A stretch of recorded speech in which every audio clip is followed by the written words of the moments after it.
My name is Daniel. I'm 41. I was born and raised in Queens. I've lived in New York my whole life.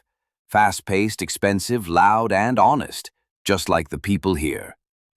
And I'm not telling you this story to ask for sympathy. Hell no. I'm telling you this because maybe, just maybe, it'll make someone out there stop before they throw away everything that matters. I met Sarah when we were both 25. She was smart, calm, soft-spoken, didn't try to impress anyone.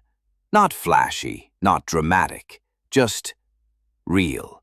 We met through mutual friends at a birthday dinner. She wore this navy blue sweater that wasn't tight or sexy or anything, but she looked beautiful in it.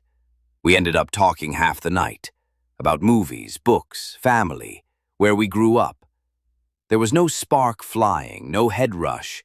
It was warm.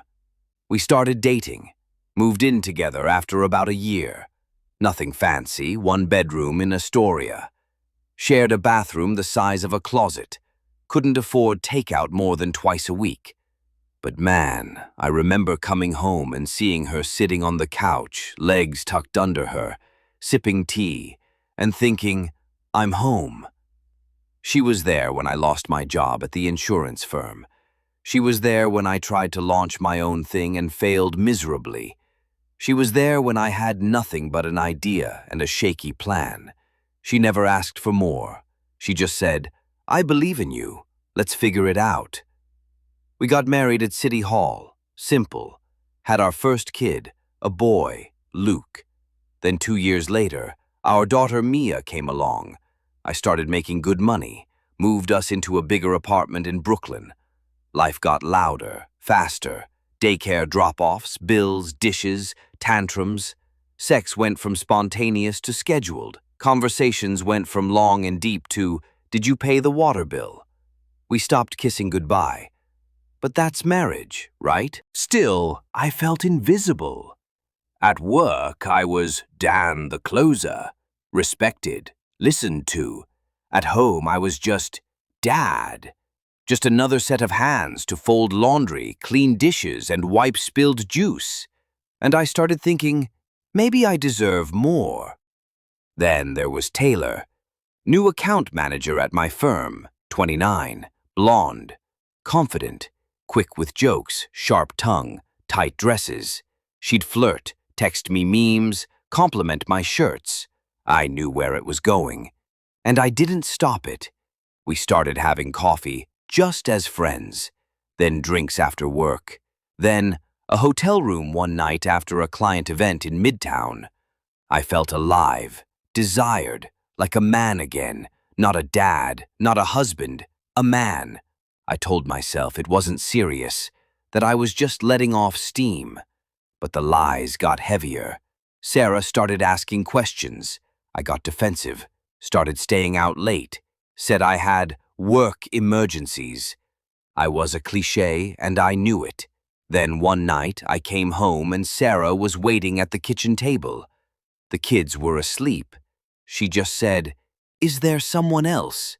I froze. She didn't cry, didn't scream. She just looked done. I packed a bag and left just like that. Moved into a short-term rental in Williamsburg. Taylor started staying over. She brought candles, cooked pasta, danced around in one of my shirts. It was passionate, exciting, for maybe a month.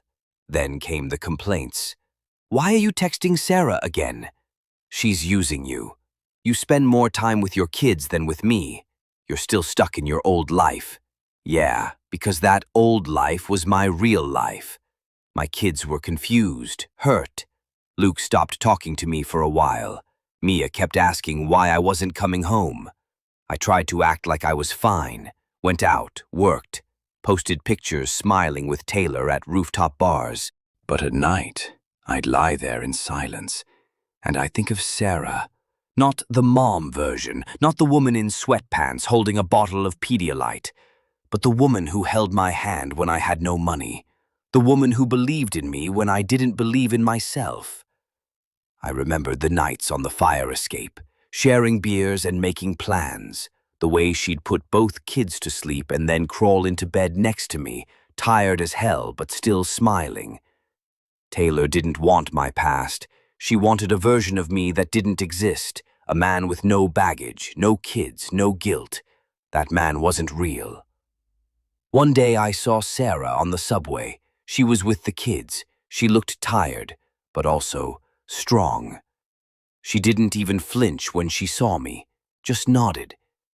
That broke me more than any screaming match ever could. I sent her a long email a few days later, told her everything, apologized, told her I missed her, missed us. She wrote back, "Thank you for saying that, but I've moved on, and I hope you find your peace." That was it. Polite. Final. I found out later she started seeing someone new. He's a teacher. Calm. Gentle. The kids like him. And me? I live alone. 2-bedroom apartment with a view of the East River. Neat. Quiet. Empty.